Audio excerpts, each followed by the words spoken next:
네, 안녕하십니까.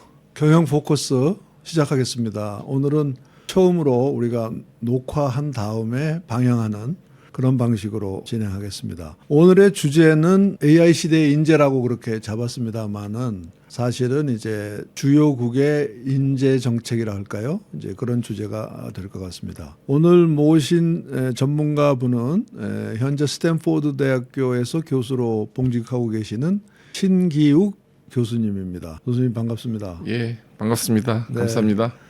마침 신 교수님이 안식년이라서 요즘에 아마 전 세계를 여행 다니시고 또 연구도 하시는데 기회가 돼서 이렇게 모시게 됐습니다. 시작하기 전에 간단히 신기욱 교수님을 소개하겠습니다. 아까 설명드린 대로 현재 미국 스탠포드 대학교 사회학과 윌리엄 제이 페리 현대 한국학 석좌 교수시고요. 그리고 아마 2005년부터 2025년까지 작년까지 20년간 스탠포드 대학교의 아시아 태평양 연구센터 APARC라고 하는데요. 소장을 역임하셨습니다. 그래서 원래 전공은 사회학이신데 비교 사회학자 또는 뭐 정치 사회학자 이렇게도 아마 사람들이 그렇게 인식하고 있는 것 같습니다. 여러 분야를 연구를 많이 하시는데 특히 그 인재, 이민 이런 주제들도 많이 연구를 하셔서 작년에 그 Four Talent Giant라는 책을 발간하셨습니다. Four Talent Giant. 이건 이제 네 나라, 일본, 호주, 중국, 인도 네 나라의 인재 정책에 대한 책입니다. 그래서 스탠포드 유니버시티 프레스에서 출판이 됐는데 오늘은 이 책을 중심으로 그 각국의 인재 정책 그리고 또 한국의 인재 정책 또 우리 기업들의 인재 정책 이런 것에 대해서 말씀을 나누겠습니다. 그러면 먼저 바로 질문으로 들어가서 뭐 제가 인재의 중요성에 대해서 더 강조할 필요는 없을 것 같고요. 특히 뭐 우리나라는 뭐 가진 게 정말 요즘 뭐 가진 게 돈밖에 없다 그러는데 우리나라는 가진 게 인재밖에 없는 나라기 때문에 나라든 기업이든 뭐 인재의 중요성을 제가 강조할 필요도 없을 것 같고요. 그리고 특히나 이제 요즘 AI 시대가 돼가지고 뭐 인재 쟁탈전이 굉장히 치열하기 때문에 어떻게 보면 또 인재의 중요성이 굉장히 더 커지고 있다고도 볼 수가 있겠는데 우선 이 신 교수님 다시 한번 오늘 이렇게 시간 내주셔서 감사드리면서 이 책의 그 프레임워크에 대해서 좀 설명 부탁드리겠습니다. 예, 우선 좋은 기회를 주셔서 감사드리고요. 제가 이제 한국을 떠난 지가 벌써 한 43년이 돼가고 있는데 또 우리 존경하는 원장님 저희 캠퍼스에 와서 제 연구 또 결과를 같이 쉐어할 수 있게 돼서 감사를 드립니다. 그래서 이제 말씀하신 대로 대한민국이 지금까지 오는 데 있어서 뭐 가장 중요한 요소를 꼽으라면 아무래도 이제 휴먼 캐피탈인 것 같고 지금 이제 AI 시대를 맞아서 굉장히 빠르게 지금 변하고 있는데 아마 그래서 어떤 인재의 중요성이라든가 인재 정책, 전략 이런 것들이 이제 국가나 기업에 매우 중요할 것 같습니다. 그래서 이 책은 이제 국가별 비교를 분석한 것이지만 한국에 주는 이제 함의도 굉장히 많고 그 다음에 이제 기업이라든가 뭐 도시라든가 이런 데 있어서 어떤 인재 전략이나 정책에도 중요한 함의가 있다고 생각을 듭니다. 그래서 이 책을 쓰게 된 동기를 좀 간단히 말씀드리면 제가 미국에 갔을 때 이제 83년에 그때는 정말 일본이 뭐 굉장했었거든요. 그래서 그때는 일본이 뭐 미국도 그냥 테이크 오버 한다는 식의 이제 그런 뭐 주장도 많았고 전파에서 넘버원 해가지고 그 에즈러 보겔 교수가 써가지고 완전 베스트셀러가 되고 그게 그랬었는데 바로 그때 나왔죠, 그죠? 예, 그렇죠. 네. 그래서 근데 이제 90년 들어서 일본이 이제 어떤 러스트 데케이드로 들어갔고 그 자리를 이제 중국이 빠르게 차지해서 지금 중국이 넘버 2가 됐고 이제 일본은 이제 넘버 4로 지금은 조금 이제 가라앉았는데 동시에 지금 인도가 굉장히 빠르게 부상하고 있거든요. 그래서 일본이 지금 GDP 면에서는 넘버 5인데 그래서 제가 이제 가졌던 문제의식은 어떻게 이런 나라들이 어떤 정책과 전략을 통해서 경제 강국으로 부상할 수 있었느냐. 그러니까 지금 5개 중에서 3개가 아태 지역에 있는 거거든요, 사실은. 그래서 이제 그거를 분석하려고 했던 게 제 이제 어떤 학문적인 관심사였고, 제가 좀 개인적인 좀 모티베이션도 좀 있는데, 그러니까 제가 이제 83년에 한국을 떠나서 유학을 갔는데, 저는 미국에 살겠다는 생각을 해본 적은 없거든요. 그냥 갈 때 많은 분들 같이 그냥 PhD 받고 이제 한국에 와서 뭐 모기에서 교수라면 제일 좋고 뭐 그런 게 이제 하나 이제 꿈을 갖고 갔었는데 어떻게 하다 보니까 제가 43년째 미국에 살고 있고 그래서 이제 과거의 틀로 보면은 이제 저 같은 케이스가 한국으로 볼 때는 이제 브레인 드레인 그렇죠 두뇌 유출이 되는 거고 미국의 입장에서 볼 때는 이제 두뇌 뭐 획득 내지는 저희가 이제 브레인 게인 얘기를 쓰는데 우리가 조금 더 생각을 벗어나면 이게 이제 뭐 약간 제로섬 게임이 아니고 이게 한국과 미국의 둘 다 윈이 될 수 있는 사례가 될 수 있지 않느냐 하는 이제 그런 생각을 갖고 이런 연구를 시작을 했습니다. 그래서 이제 그게 이제 제가 어떤 그 이 연구를 하게 된 중요한 동기라고 볼 수 있는 것이고 그다음에 이제 오늘 제가 좀 강조하고 싶은 건 뭔가 하면은 저희가 이제 인재 정책을 얘기할 때 뭐 어떻게 하면 우리가 브레인 드레인을 뭐 감수할 것이냐, 어떻게 하면은 외국 인력을 우리가 수입할 것이냐 이렇게 약간 어떤 한 부분만에 이렇게 초점을 맞추는데 제가 제시하는 거는 인재 정책도 일종의 포트폴리오 접근을 할 필요가 있다 생각을 하는 거거든요. 다시 말하면 저희가 이제 그 사실 그 파이낸셜 인베스트먼트에서 제가 인사이트를 얻은 건데 우리가 그 투자를 할 때 뭐 하나만 하지 않고 이제 포트폴리오를 이제 만들지 않습니까? 뭐 캐시라든가 뭐 스탁이라든가 부동산이라든가 요즘은 이제 뭐 코인이라든가 이렇게 해서 포트폴리오를 만드는 거고 그 다음에 그 포트폴리오를 계속 또 조정을 계속 해가지 않습니까? 이제 마켓이 바뀌거나 상황이 바뀌면 그래서 이제 제가 주장하는 건 뭔가 하면은 인재 정책도 일종의 포트폴리오 접근을 해야 된다. 특히 지금과 같이 상황이 빨리 바르기 때문에 이 포트폴리오를 계속 리밸런싱하는 그러한 정책이 중요하다 하는 것이 이제 새로운 접근이고 저희 뭐 학자들이 좋아하는 게 뭐 새로운 개념이라든가 이론을 만드는 건데 그래서 제가 이제 그 탤런트 포트폴리오 시어리라는 이제 TPT라는 이론을 이제 제시하고 있는 겁니다. 그래서 이 책에서 이제 그런 새로운 접근법을 제시하고 그다음에 그 사례로 이제 일본, 호주, 중국, 인도가 어떠한 그 인재 포트폴리오를 구성해서 발전했는가 이제 그게 제 이제 기본적인 어떤 그 문제의식이 있습니다. 네. 자, 여러분, 그러니까 핵심이 인재 포트폴리오 이론인데요. 좀 이따 이제 더 설명하시겠지만 이렇게 보시는 거죠. 그 인재 정책도 시대가 바뀌고 상황이 바뀌는 데 따라서 리밸런싱 해야 된다. 예. 책에서 보면은 리밸런싱이라는 얘기가 그게 많이 굉장히 나오는데 중요하다고 생각합니다. 네, 그런 점에서 인재 정책을 동태적으로 봐야 된다. 이게 정적인 게 아니고 동태적으로 봐야 된다. 이제 그게 아마 핵심 개념이시고 그 이론은 이제 탤런트 포트폴리오 시어리가 되겠고요. 그래서 이제 그 책에서 보면 모델이 있는데 이제 이미 그 유출 얘기도 하셨지만 4가지 변수 또는 그러니까 수단이 포트폴리오를 구성하는 기본 4가지 요소. 그걸 제가 설명을 조금 드릴까요? 그거 좀 설명해 주시죠. 그러니까 저희가 이제 그 파이낸셜 인베스트먼트 할 때는 아까 말씀드린 대로 이제 뭐 캐시라든가 스탁이라든가 있듯이 제가 이제 제시하는 거는 제가 이제 4B 그러니까 4가지가 중요하다고 이제 생각을 했는데 첫 번째가 이제 브레인 트레인. 그러니까 그 어느 나라든 간에 자기 국민을 다 훈련을 시켜야 되지 않겠습니까? 그러니까 뭐 교육이라든가 그다음에 뭐 회사 같으면 뭐 언더잡 트레이닝도 하고 그다음에 외국 연수도 보내고 이렇게 해가지고 국민들의 휴먼 캐피탈을 양성해 가는 거를 제가 이제 브레인 트레인 이렇게 이제 첫 번째 B고요.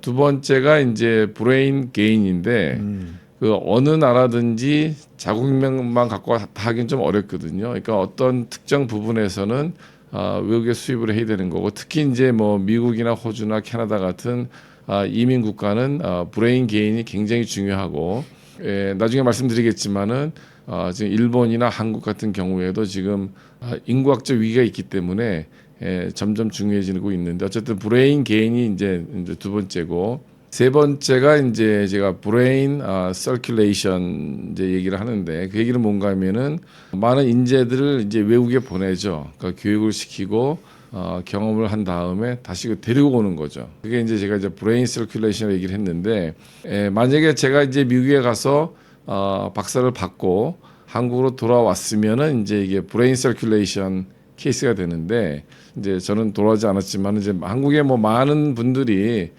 해외에서 교육을 받고 돌아와서 교육이나 기업이나 뭐 정부나 많은 공헌을 했죠. 그래서 그게 이제 브레인 서큘레이션이고 네 번째가 조금 새로운 개념인데 제가 이제 브레인 링키지라는 얘기를 하고 있습니다. 다시 말하면 뭔가 하면은 어쨌든 뭐 100명이 나가면은 100명이 다 돌아오는 거는 어렵죠. 그러니까 어떤 뭐 개인적인 이유든 프로페셔널 이유든 어쨌든 뭐 100명이 나갔는데 뭐 반은 오고 반은 안 올 수도 있기 때문에 그러면은 그 안 돌아온 사람이 그럼 과연 이제 브레인 드레인이냐? 아까 제가 첫 번째 제 얘기를 했는데 꼭 그렇지는 않을 수 있다. 이제 그게 이제 브레인 링키지가 될 수 있는 건데 다시 말하면은 휴먼 캐피털 측면에서는 브레인 드레인이 될지 모르지만은 우리가 그 어떤 인재가 갖고 있는 거는 휴먼 캐피털도 있지만은 소셜 캐피털도 있거든요. 다시 말하면 네트워크 있는 건데 그러면은 돌아오지 않더라도 본국과 지금 거주국 간의 어떤 그 브리지 역할을 할 수 있는 거. 그러니까 예를 들면은 저 같은 경우에는 이제 돌아오진 않았지만 제가 한국하고 미국하고의 어떤 그 교량 역할, 가교 역할 같은 거를 많이 하려고 하는데 이제 일종의 그것이 이제 브레인 링키지라고 제가 보고 있습니다. 그래서 어느 나라든지 이 네 개의 B를 갖고 포트폴리오를 구성을 하는데 그 구성하는 포트폴리오가 다 다르죠. 우리가 투자할 때 조금 더 보수적으로 하는 분들도 있고 굉장히 좀 리스크 테이킹 하는 분들이 마찬가지로 국가도 그 포트폴리오를 구성을 해야 되는데 그 나라가 갖고 있는 상황이라든가 뭐 니즈라든가 이런 거에 따라서 다르게 구성을 하는 것이고 그 다음에 그걸 계속 리밸런싱을 해 나간다 하는 것이 이제 그 어떤 분석적인 틀의 키라고 할 수 있을 것 같습니다. 네. 신 교수님은 미국에 남아서 교수하시는 게 한국에 더 기여가 많을 것 같습니다. 예, 저도 뭐 그렇게 얘기를 합니다. 그래서 제가 처음에는 브레인 링키지가 되겠습니다. 예, 그래서 저도 처음에는 한국에 안 들어오는 거에 대해서 약간 좀 길티하다 그럴까? 약간은 이제 내가 내 조국을 약간 뭐 배반하는 건 아니지만 이제 그런 생각이 좀 있었는데 지나고 보니까 제가 한국에 와서 교수한 것보다 제가 미국에 남아서 한국하고의 교류를 촉진한 것이 아마 더 많은 공헌을 한 게 아닌가 생각을 하고요. 그래서 제가 농담을 한 얘기가 한국에서 저를 잘 활용해라. 어차피 월급을 안 줘도 되니까 월급은 이제 스탠퍼드에서 받으니까 이제 그런 얘기를 하는데 나중에 제가 뭐 인도 얘기를 좀 하겠지만은 아마 제가 볼 때는 지금은 점점 이런 브레인 링키지가 굉장히 중요해지고 그럴 것 같아요. 예, 한국도 그걸 잘 활용할 필요가 있다 생각합니다. 네, 글로벌 시대이기 때문에 이 브레인 링키지가 이제 어떻게 보면 글로벌 휴먼 네트워크가 되잖아요. 예, 그렇습니다. 그죠? 예. 굉장히 중요할 것 같아요. 그래서 그 탤런트 포트폴리오 시어리가 이제 4B인데 농담인데 4B가 한국의 빵집 이름이에요. 아, 그래?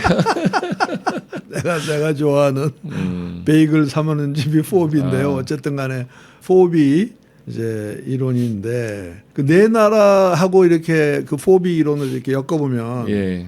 어떻게 요약할 수가 있을까요? 예. 그래서 제가 이제 그 네 나라를 선택한 이유가 뭔가 하면은 그 포트폴리오 구성이 굉장히 다르거든요. 그래서 좀 간단히 설명을 드리면은 일본은 굉장히 그 브레인 트레인에 집중을 했었고 그다음에 호주는 이제 브레인 게인이 굉장히 중요했고 제가 처음 연구를 시작할 때는 인도하고 중국이 비슷하다고 생각을 했는데 중국은 브레인 서큘레이션이 되게 중요했는데 인도는 이제 브레인 링키지가 굉장히 중요한 그렇죠. 요소가 된 거거든요. 그래서 제가 이제 그래서 네 개의 선택을 한 거고 뭐 간단히 좀 설명을 드리면 일본 같은 경우는 자국민 훈련을 굉장히 잘했죠. 그리고 뭐 아시겠지만은 일본은 외국에서의 뭐 학위 같은 게 별로 중요하지가 않거든요. 그래서 농담이 아니죠. 뭐 일본에서 동경대학교 교수가 되려면은 동경대학에서 PhD 받는 게 제일 빠르죠. 그러니까 스탠포드나 하버드 학위가 별로 중요하지 않은 거고 그다음에 그럼에도 불구하고 일본이 대단한 게 뭔가 하면은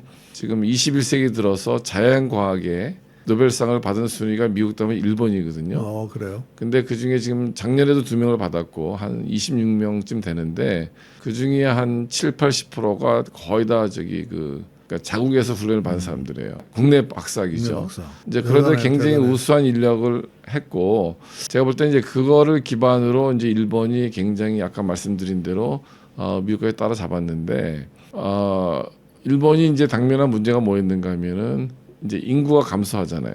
그러니까 일본 모델이 지속 가능하려면 인구가 계속 성장하고 자국민을 훈련을 해야 되는데 이제 인구가 감소하고 그 다음에 이제 그러다 보니까 자꾸 글로벌 마켓하고 이제 디태치가 되는 이제 그런 위험성이 있었죠. 그래서 일본 정부도 어떤 포트포리오를 이제 리밸런싱 하려고 노력을 많이 했습니다. 그래서 그 중요한 게 이제 그 브레인 게인을 하려고 그랬거든요. 그래서 이제 외국 학생들도 많이 데려오고 그 다음에 여러분들 그 아베노믹스의 중요한 것 중에 하나가 이민 정책입니다. 그래요? 예, 외국 탤런트를 많이 데려오려고 했는데 그래서 이제 정부 쪽에서는 인식을 하고 노력을 많이 했는데 잘 안 되는 게 뭔가 하면은 이게 이제 한국에 굉장히 중요한 임플리케이션이 있는 건데 외국 사람들이 일본에 와서 살기가 좀 어려워요. 그러니까 뭐 공부는 하지만은 일본어도 해야 되고 그 다음에 졸업한 후에 많이 떠나거나 아니면은 졸업하고 좀 일을 조금 하다가는 결국은 다 가거든요. 그래서 저는 이제 그것도 일종의 이제 브레인 드레인이라고 보는데 지금 한국도 보면은 인구가 줄어들고 그렇죠. 그다음에 이제 외국 인력을 수입해야 되는 그러한 그 이제 필요성이 좀 있는데 한국 지금 뭐 한 30만 명 이상의 유학가 와 있는데 대부분이 다 떠나거든요. 그래서 제가 이제 여기 논문도 쓴 적이 있는데 이야기를 해보면은 한국이 살기가 쉽지 않다. 그러니까 뭐 공부는 하겠지만은 그래서 이제 일본이나 한국이 중요한 거는 어떻게 이런 그 외국 유학생이라든가 외국 인력을 잘 활용할 것이냐. 다시 말하면 포트폴리오에서의 그 브레인 게인의 비중을 높여야 되는데 이거를 어떻게 높일 수 있냐 하는 것이 제가 볼 때 굉장히 중요한 정책적인 과제라고 생각이 되는 거죠. 한국이 외국인이 한국에 와서 살기 힘든 이유가 문화적인 건가요? 뭐 때문에 그런가? 그러니까 문화적인 게 굉장히 크죠. 그러니까 폐쇄성이 지금 좀 있나요? 그렇죠. 왜냐하면은 지금 한국에 사실 외국인 인구가 5%가 채 안 되거든요. 그러니까 한국에 계신 분들은 이제 잘 느낌이 없는데 저같이 이제 미국에 오래 산 사람들에서 볼 때는 굉장히 호모지니어스하죠. 그리고 외국인들한테 우리가 프렌들리 할지는 몰라도 그 아웃사이더죠. 그러니까 제가 볼 때는 일종의 그 한국이 아직 그 마이너리티라는 개념이 좀 약한 것 같고 주로 인사이더냐 아웃사이더냐 이런 개념이 굉장히 강한 것 같고 한국 사람이 아닌 경우에 그 인사이더가 되기가 굉장히 어렵죠. 그래서 제가 이제 저도 이제 대학까지 졸업하고 미국에 갔는데 어쨌든 스탠퍼드 대학에서 뭐 테녀도 받고 그다음에 아까 말씀하신 대로 제가 중요한 연구소를 20년 동안 운영을 했는데 과연 한국에서 또 그런 그 외국인한테 그런 기회가 주어질까 하는 생각을 제가 좀 해보거든요. 근데 아마 굉장히 어려울 거라 생각이 들고 그래서 제가 이제 여기 인도라든가 이쪽 그 엔지니어들 인터뷰도 좀 했었는데 그 친구들 얘기가 뭔가 하면은 한국에 있는? 한국에 그 친구들 얘기는 뭔가 하면은 한국에 뭐 삼성이든 SK든 와서 몇 년 동안 일하는 건 굉장히 좋대 자기 커리어상으로. 그리고 이제 일할 때는 뭐 영어도 하고 하니까 큰 문제가 없는데 일단 사는 게 어렵대요. 그래서 대개 이제 한 몇 년 동안 경험을 쌓고 이제 스태핑 스톤으로 해서 뭐 그 친구 이제 드림은 이제 뭐 실리콘밸리를 가든가 아니면 인도로 돌아가는 이제 그러한 현상이 굉장히 많은 것 같거든요. 그래서 아마 기업에 계신 분들도 뭐 그러한 측면. 그러니까 왜냐하면 이제 결국은 일만 하고 살 수는 없기 때문에 그리고 이제 제가 이제 외국 학생들 이제 인터뷰를 해보면 특히 이제 머슬림 국가라든가 뭐 이쪽에 온 친구들은 이제 안 먹는 게 술하고 돼지고기인데 한국에서 제일 좋아하는 회식이 삼겹살에 소주 아니에요.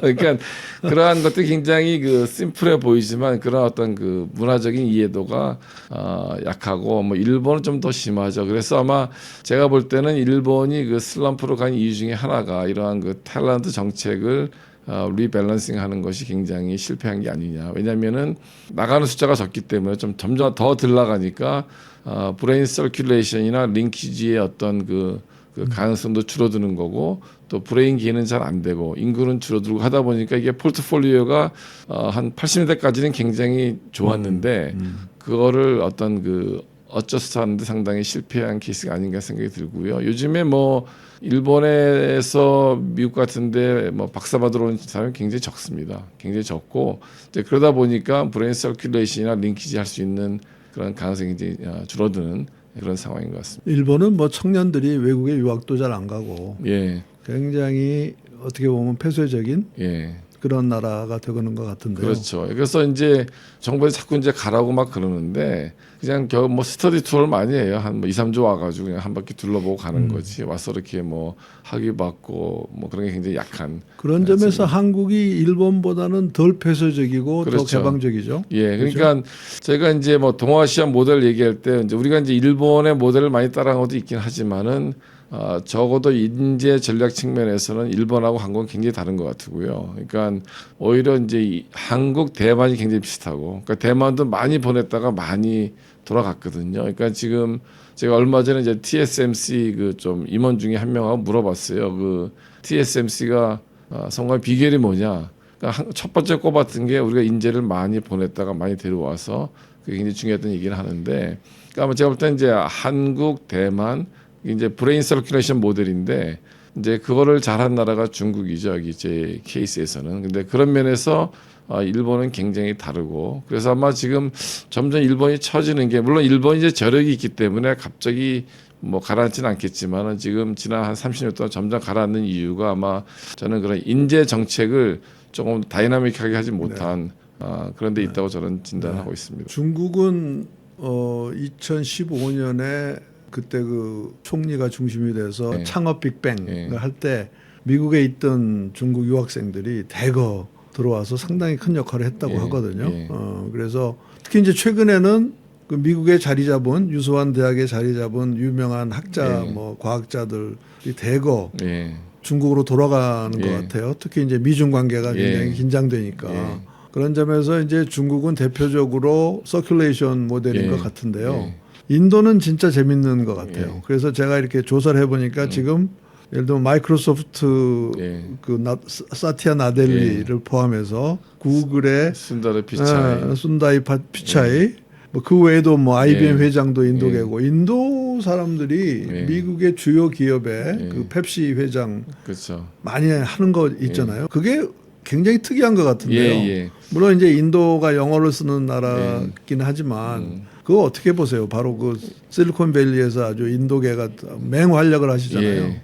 그래서 지금 굉장히 그 중요한 포인트를 말씀해 주셨는데요. 그러니까 제가 이제 처음에 말씀드린 대로 제가 이 연구를 시작할 때는 인도하고 중국이 비슷한 줄 알았어요. 그러니까 인구도 많고 인재가 많이 외국으로 갔고 근데 보니까 굉장히 다르더라고요. 그러니까 중국은 많이 돌아갔습니다. 그러니까 전체로 보면 한 80% 정도가 돌아갔고 아까 말씀하신 대로 최근에는 굉장히 그 중요한 대학에 뭐 프린스턴이라든가 버클리라든가 이런 데 테뉴어 받은 시니어 교수들이 돌아가거든요. 그러니까 그는 굉장히 쉽지 않은 결정이죠. 저도 만약에 저보고 지금 스탠퍼드 테뉴어 포기하고 한국으로 오라 그러면 굉장히 쉽지 않은 결정이죠, 사실은. 근데 이제 중국은 이렇게 돌아가서 교육이라든가 기술이라든가 뭐 많은 이제 공헌을 했는데 인도는 안 돌아갑니다. 인도가 굉장히 그 중요한 케이스인 것 같고 우리한테 주는 이제 함의가 많은데 지금 말씀하신 대로 저희가 이제 저도 이제 실리콘밸리에 사니까 이걸 피부로 느끼거든요. 특히 이제 중국은 미중 간의 갈등이 또 생기면서 지금 실리콘밸리에서 중국인들의 어떤 그 존재감은 조금씩 줄어드는 추세가 분명히 보이고요. 반면에 인도는 지금 계속 늘어나고 있습니다. 그래서 쉽게 얘기하면 지금 팔로알토에 가면은 고급 인도 식당이 계속 늘어나요. 그리고 아까 말씀하신 그 양반들이 대개 다 대학을 나왔거든요. 인도에서 대학 나왔죠. IIT 출신들이 그죠? 많은데 IIT 그러니까 지금 월드뱅크 총장도 프레지던트도 지금 인도계고. 그러니까 재밌는 거는 그 인도가 전체적인 교육 수준은 낮은데 특정 분야, 그러니까 IIT 아니면은 뭐 IIS 사이언스 아니면 IIM 메디컬 이쪽은 굉장히 우수한 인구들이 많아가지고 미국에 나와서 공부를 한 다음에 굉장히 적응을 잘하는 것 같아요. 그러니까 제가 볼 때는 이제 언어 문제도 좀 있고 그다음에 이제 거기 나오는 친구가 대부분이 다 이제 그 어퍼 클래스예요. 그러니까 원래 인도가 좀 그 캐스트가 아직도 남아 있잖아요. 오피셜리는 아니지만은 이제 있는데 이제 그런 데다가 제가 볼 때 한 가지는 이제 인도 사람들이 약간 좀 다이버스한 데서 자란 게 저는 도움이 되는 것 같아요. 그러니까 한국이나 일본이나 중국은 너무 호모지니어스하죠. 그러니까 뭐 편하게 말씀드리면은 한국 사람들도 이렇게 외국 사람들하고 이렇게 인터랙트하는 게 조금 불편한 게 많다. 게 랭귀지 문제는 아니고 일단 문화적으로 좀 불편한 것 같아요. 그러니까 제가 이제 한국의 젊은 친구들 강조하는 게 글로벌하게 된다는 거는 영어를 잘하는 게 아니라 그러니까 컬처럴 스킬이 필요한 거다는 얘기를 많이 하는데, 그러니까 인도 애들은 굉장히 다이버스한데 자서 그런지 굉장히 훨씬 더 이런 커뮤니케이션 하는 것이 편하게 느껴지는 것 같아요. 아마 어쨌든 중요한 거는 많은 인재들이 와가지고 안 가고 그 다음에 사실 뭐 구글이나 마이크로소프트에 탑이 된다는 거는 쉬운 일이 아니죠. 그죠. 네, 굉장한 거죠. 굉장한 거죠. 근데 그런 게 굉장히 많고요. 그러니까 스탠퍼드 대학의 그 외국인 출신 교수가 제일 많은 게 인도계입니다. 중국계 가지고. 사실 마이크로소프트나 구글의 구글의 CEO가 된다는 게 그게 세계 그저 탑5 회사들인데 그리고 대단한 이제 일인데. 그 뭐 일반 사람 잘 모르겠지만은 이제 실리콘밸리의 그 벤처 캐피탈 거기에 인도계가 굉장히 많습니다. 그런데요, 한국에 이제 한국에서 대학 나와서 미국에 가서 CEO 되는 경우는 그렇게 많지는 않은데 이제 최근에 보면 2세, 3세들이 교포 2세, 3세들이 상당히 많이 뭐 그렇죠. 특히 뭐 인베스트먼트 쪽 투자 쪽 자산 운용 이런 데는 뭐 타대 무슨 자산 운용사에 두 개인가가 뭐 한국 그렇죠. 2세인가 3세가 뭐 CEO 한다고 그러는데 근데 그 한국 출신 2세, 3세들이 금융계는 활발한 것 같은데 이 실리콘밸리에서는 별로 두각이 없지 않습니까? 그러니까 이제 그게 이제 이런 것 같습니다. 이제 아까 말한 그분들이 다 이제 공대 출신들이거든요. 네. 그러니까 이제 한국은 아직 이제 파이낸스 쪽은 조금 있는데 거기도 뭐 약하긴 하지만은 근데 인도는 이제 그 공대, 의대, 그다음에 매니지먼트 뭐 굉장히 다 강한데 또 뭐 인구가 좀 많으니까 그리고 그래서 지금 이제 그 미국의 이제 기술 비자가 이제 H1B 비자라고 그러는데 거기에 인도계가 한 75%가 돼요. 거의 다 인도 애들이고요. 중국은 뭐 한 12%밖에 안 되고 한국은 굉장히 이런 마지널하죠. 근데 이제 중요한 거는 그 사람들이 와서 상당히 이제 성공을 했고 그 다음에 이제 진짜 중요한 거는 이 사람들이 본국하고 많이 교류를 합니다.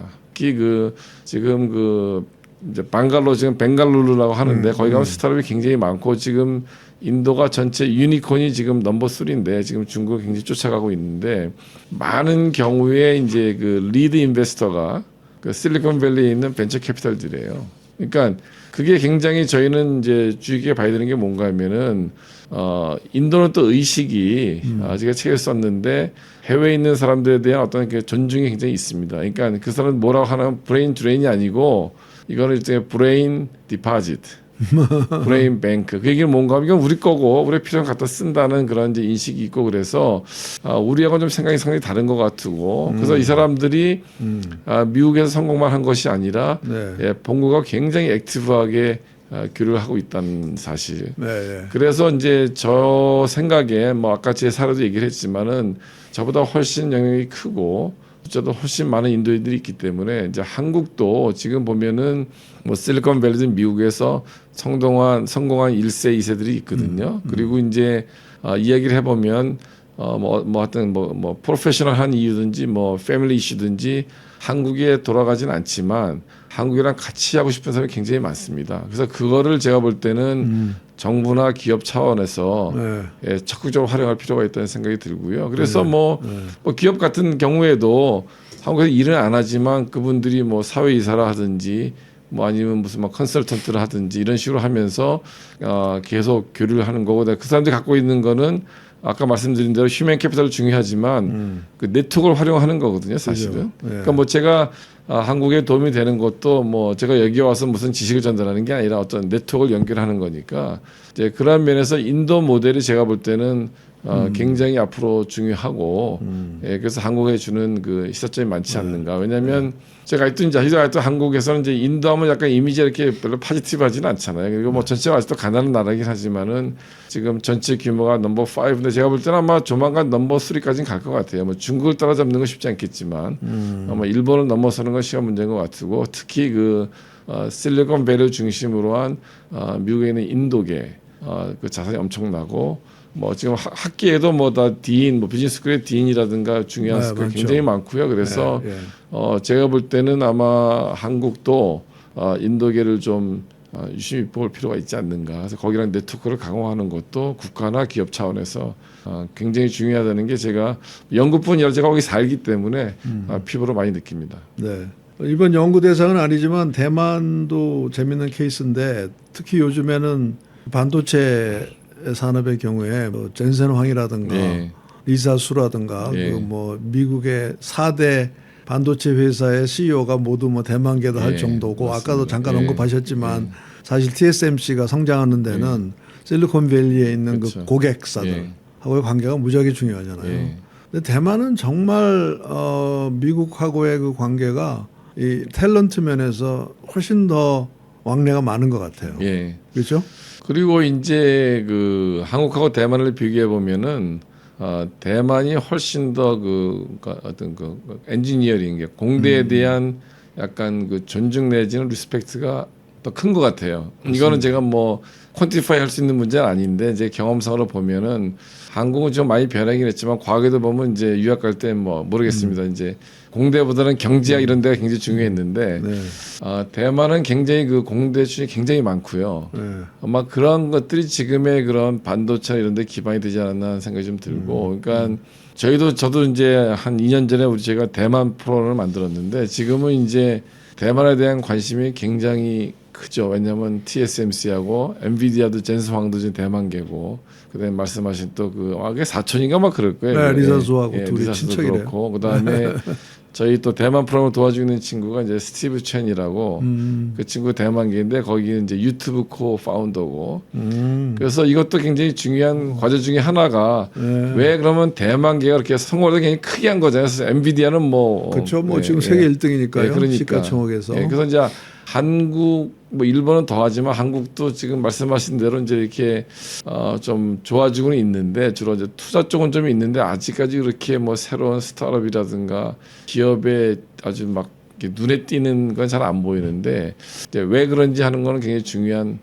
연구 과제인 것 같습니다. 좀 희망적으로 보면 한국의 탁월한 CEO가 나올 가능성이 있다. 예. 그렇게 봐야 될까요?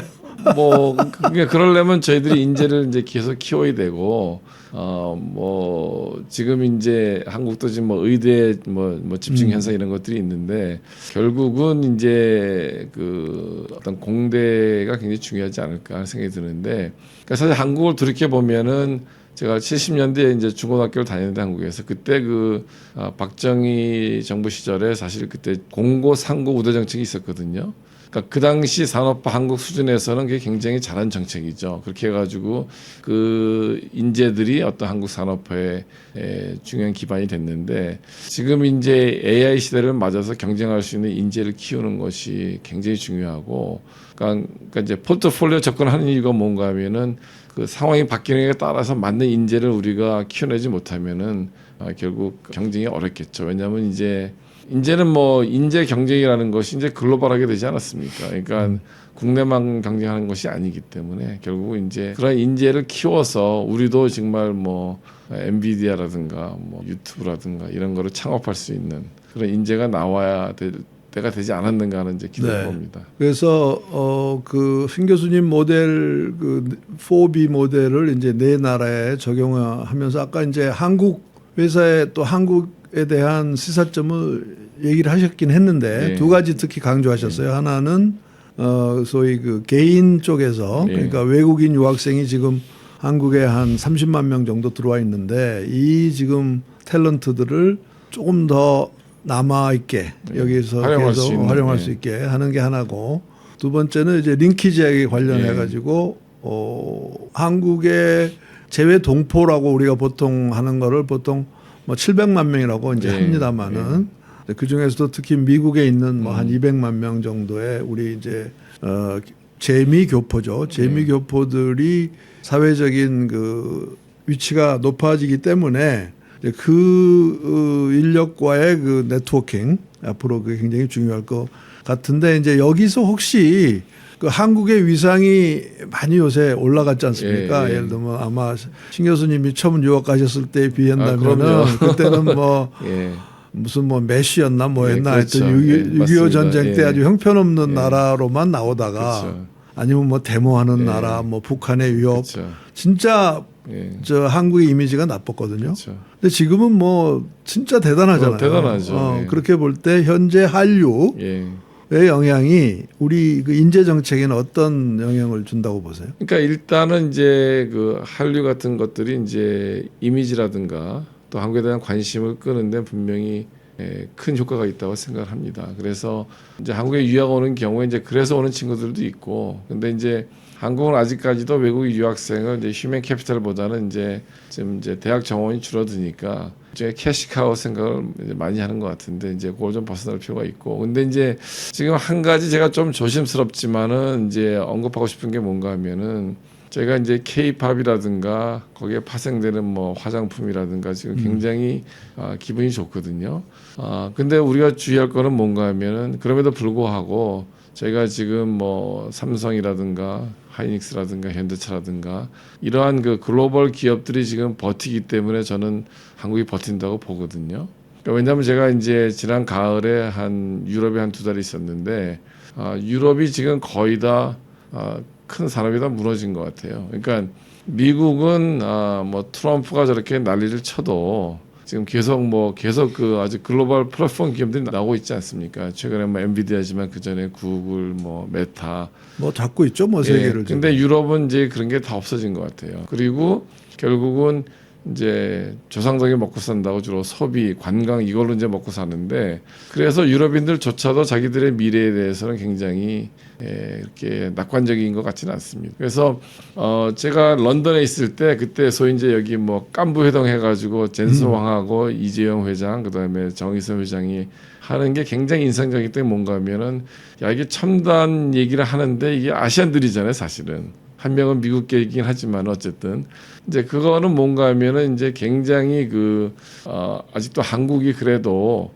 충분한 가능성이 있는데, 그러면 그거를 삼성이든 SK든 현대차는 어떻게 서스테인 할 거냐 하는 문제, 그게 굉장히 중요한 것 같고요. 그래서 이게 조금 다른 거긴 하지만은 제가 지금 트럼프에 대해서 한국에 이제 뭐 이렇게 감정이 별로 안 좋죠. 그러니까 뭐 저도 뭐 트럼프가 좋은 사람이라 생각하지는 않는데 저는 트럼프가 한국한테는 기회가 될 수 있다는 생각을 많이 하거든요. 그러니까 예를 들면은 뭐 더 잘하시겠지만은 지금 중국이 거세게 한국을 쫓아오고 있었는데 지금 트럼프가 좀 막아준 측면이 있습니다. 뭐 반도체나 이런 쪽에 지금 중국을 막기 때문에 그 일종의 그 브리싱 스페이스를 지금 한국 기업이 갖고 있는 거고, 그 다음에 이제 트럼프가 제조업을 부흥하겠다고 하는데 미국 제조업이 다 망가진 거거든요.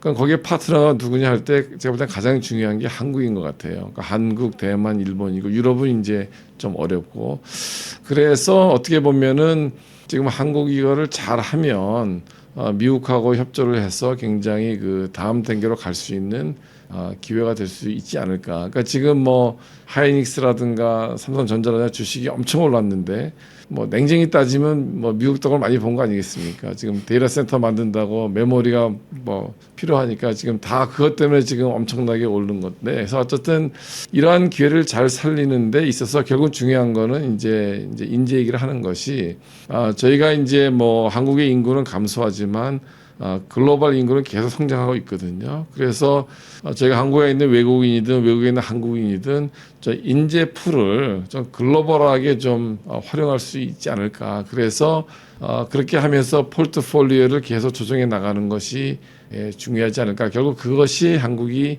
앞으로 탑 10이 되고 중요한 국가로 남을 수 있는 전략이 아닐까 생각 굉장히 강하게 해봅니다. 네. 아까 지적하신 대로 트럼프의 미국이 좀 얼토당토하는 일을 하긴 하지만, 그러나 현재 한국의 많은 산업 예. 특히 이제 반도체, 조선, 방산, 그렇죠. 또 일부 원자력 발전 많은 산업들이 사실은 중국 기업들을 막아놨기 때문에 예. 한국한테 기회가 있는 건 사실이거든요. 예. 그래서 그런 점에서는 트럼프 시대라는 게 이제 명암이 있는 것 같긴 한데요. 예. 근데 지금 이제 한국 회사들 말씀을 이제 하셨으니까 삼성전자나 뭐 현대자동차 한국의 대표적인 회사들인데 이제 국내에서 듣기로는 요즘은 이제 그 인재들이 국제적인 이동이 많잖아요. 네. 그래서 한국에서 괜찮은 중견 자리에 있는 이런 그 테크 회사라든가 네. 이런 데서 특히 이제 반도체 외국으로 많이 간다 그래요. 예. 많이 스카우트 예. 간다 그래요. 예. 그전에는 중국에서 많이 스카우트 해 예. 갔는데 요즘은 미국에서 예. 한국 사람들을 많이 스카우트 해 간다 그러는데 이거는 사실 우리나라 경제로서는 상당히 좀 위협이 될 수도 예. 있다고 보는데요. 현지에서 보시기에 예. 한국의 그야말로 탤런트들이 많이 미국으로 오고 있다고 보세요? 어떻게 보세요? 그러니까 한국에서 많이 가는 것보다는 미국에 있는 인재들이 잘 안 가려고 그러는 것 같아요. 그러니까 예를 들면은 그러니까 스탠포드에서 박사가 공대에서 박사학위를 받은 친구들의 첫 번째 순위가 삼성이나 현대차로 돌아가는 게 아니고 실리콘밸리에 있는 미국 기업에 가는 게 우선순위죠. 그러니까 그냥 솔직히 말씀드리면 그리고 최근에 이제 거기 뭐 삼성전자나 반도체 그다음에 하이닉스 반도체 본부가 다 그러니까 마케팅 본부가 다 이제 실리콘밸리에 있는데 제가 최근 이렇게 보는 거는 보면은 뭐 이제 고참 부장이 왔다가 한국에 들어가면 임원이 될 수 있는데 이제 나는 안 가고 차라리 그냥 미국에 남아서 좀 더 오래 일도 하고 가족들하고 시간을 보낼 수 있다 하는 그런 추세가 조금씩 보이는 것 같고 그래서 이제 뭐 최근에 뭐 서울대 교수 몇십 명이 뭐 해외로 갔다 그런 이제 얘기도 있지만은 뭐 나오는 것도 있지만 이제 들어가는 게 점점 조금 줄어들지 않느냐. 다시 말하면 서큘레이션이 과거보다 줄어들 수 있지 않느냐. 그래서 링키지가 더 중요하다는 생각이 되는데 그 뭐 그러니까 글로벌 탤런트면 옵션이 많지 않겠습니까? 그러니까 꼭 한국에 가야 되는 데는 이유가 있지 않는 한 가서 뭐 우리가 집안의 가업을 계승한다라든가 아니면 뭐 부모님 때문에 간다라든가 뭐 아니면 내가 한국 음식을 안 먹으면 못 산다라든가 이런 특별한 이유가 있지 않는 한 기회를 찾아가지 않겠습니까? 근데 대학도 얘기 들어보니까 뭐 교수들 월급도 동결하고 뭐 대우도 시원치 않고 하니까 대학 급여는 좀 차이가 많이 나죠. 예, 그러니까 뭐 글로벌 탤런트 같으면 자기한테 더 좋은 쪽으로 가는 건 당연한 것 같고 저는 그 흐름을 우리가 인위적으로 막는 거는 어렵다고 보고요. 결국 그래서 이제 거듭 말씀드리지만은 이 글로벌 탤런트에 대한 경쟁은 점점 치열해지고 있는 거고 과거같이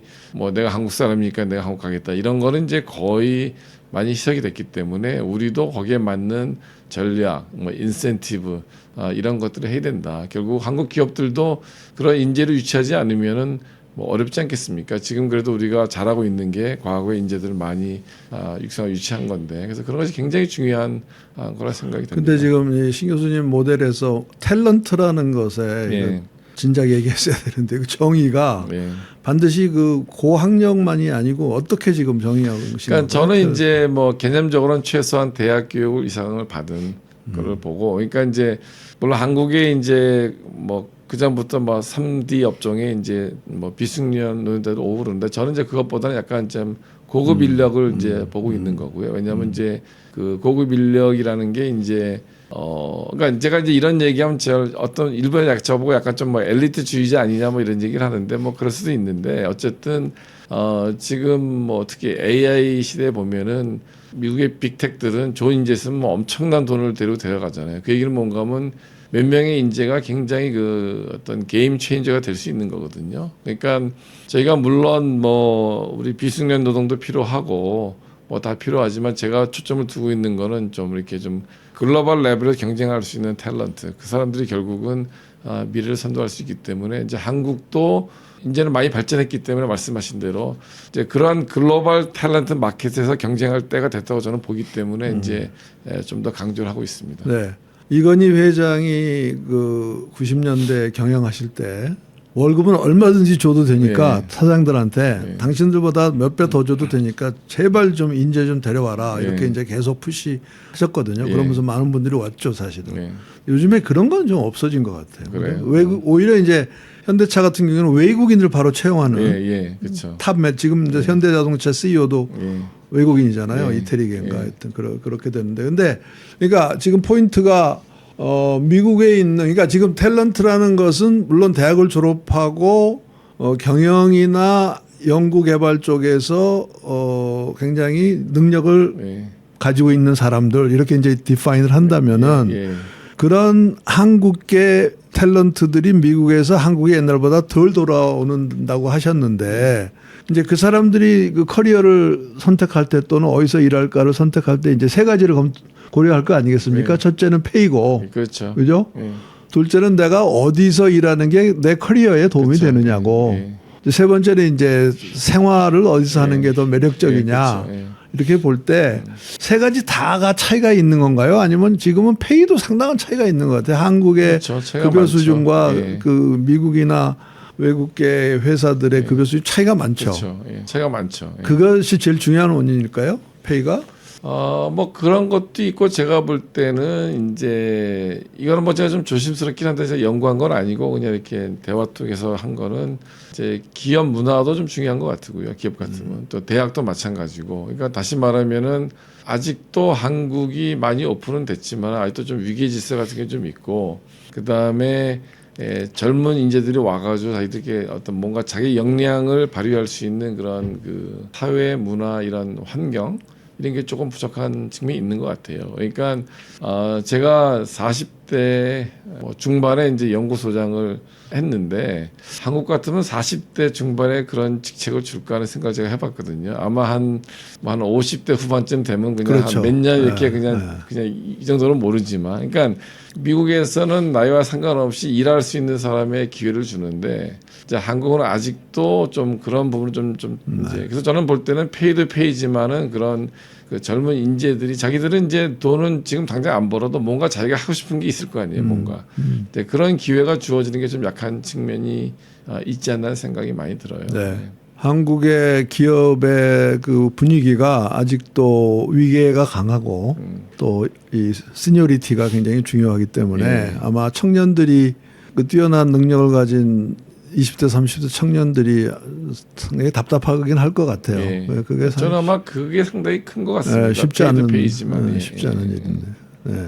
자 이제 그 다음 질문으로 제가 넘어가서 그 이제 AI 얘기를 요새 어디 가서든지 안 할 수가 없는데 이제 지금 금방 나눈 말씀하고 연결이 되는데 요즘 뭐 미국의 무슨 지난번에 뭐 메타라고 그러는 데서 뭐 그 AI 연구소 만들면서 연봉의 수준이 뭐 억 달러, 1억 달러 뭐 이렇게 막 얘기를 하고 아주 극단적인 경우겠지만 그리고 인재를 뽑기 위해서 회사를 인수하는 소위 억화 하이어 뭐 이런 식으로 이제 지금 AI 인재 쟁탈전이 아주 심한데 또 중국 회사들도 상당히 어그레시브하게 지금 그죠?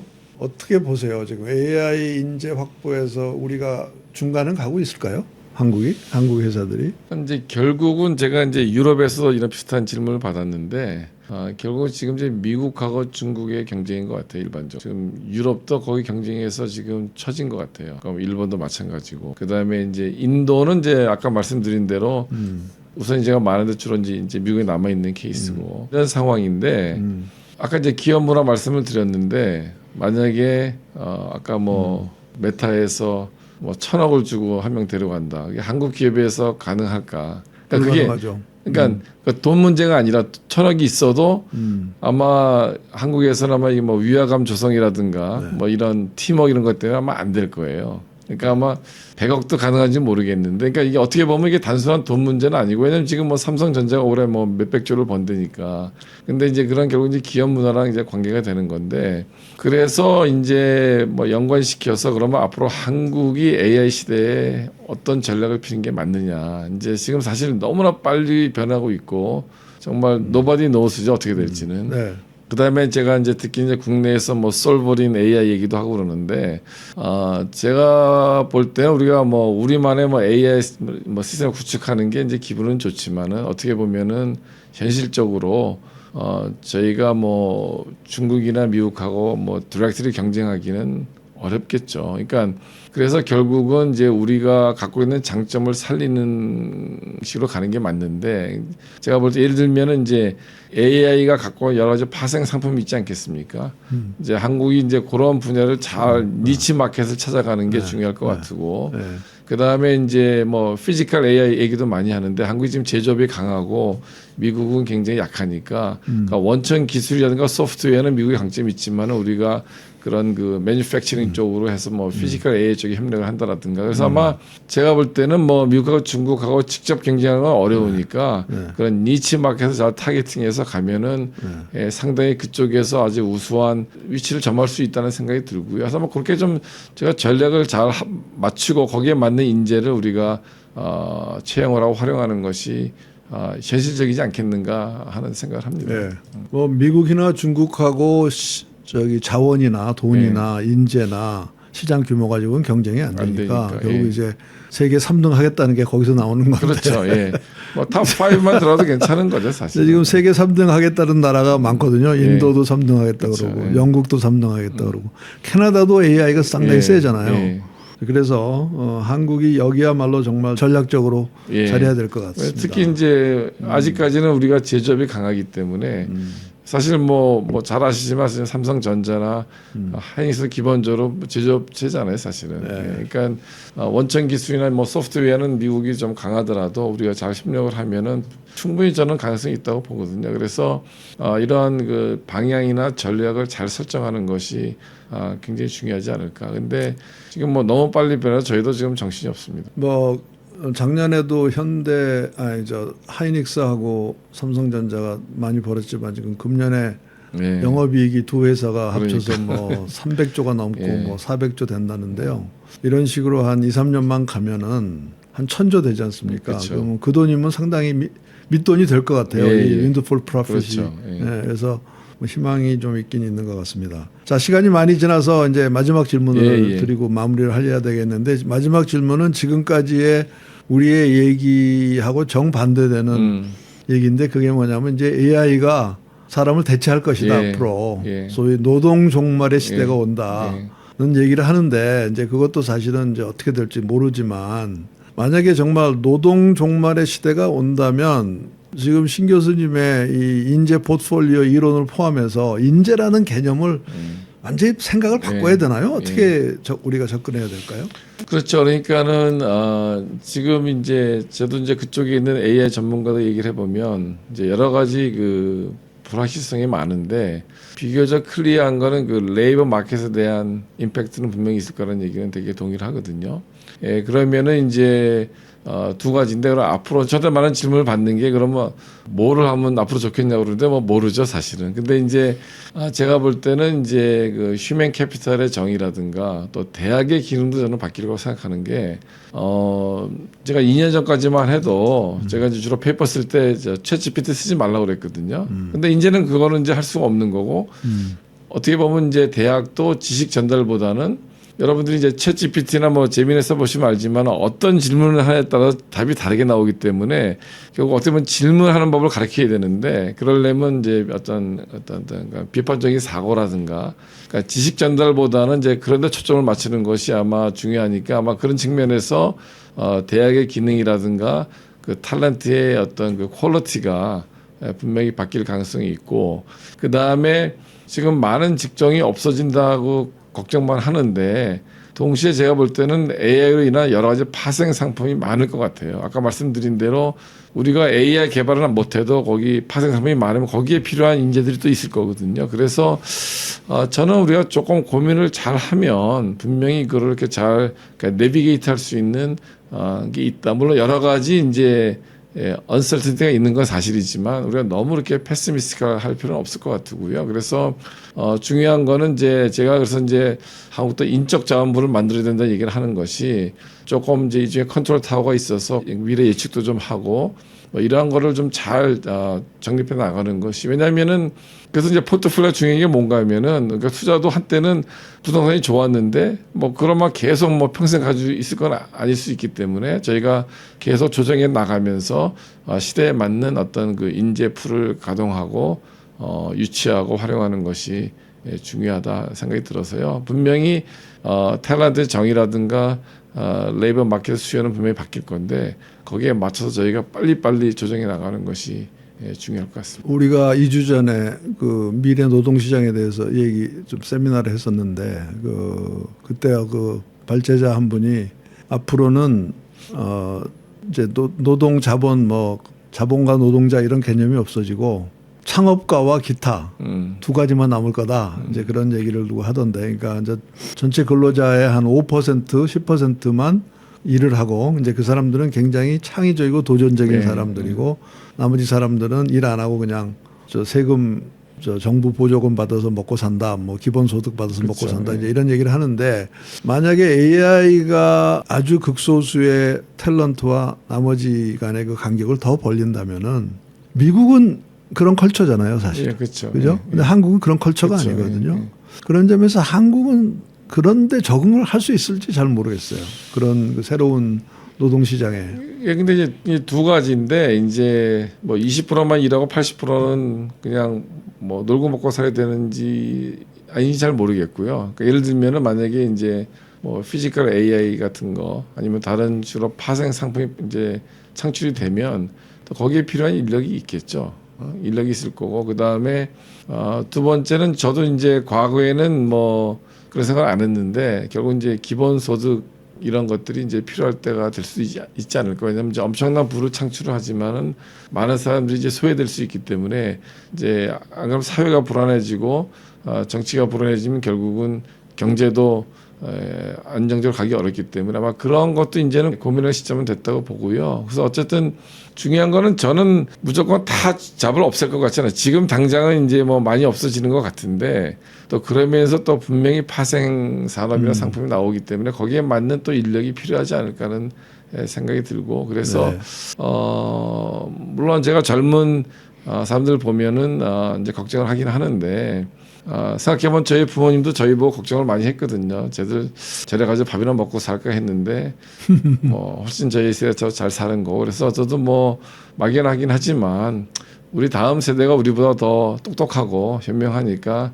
뭐 잘 헤쳐가지 않을까 하는 그러한 그 좀 막연하지만 그런 믿음을 갖고 그냥 살려고 노력하고 있습니다. 네, 감사합니다.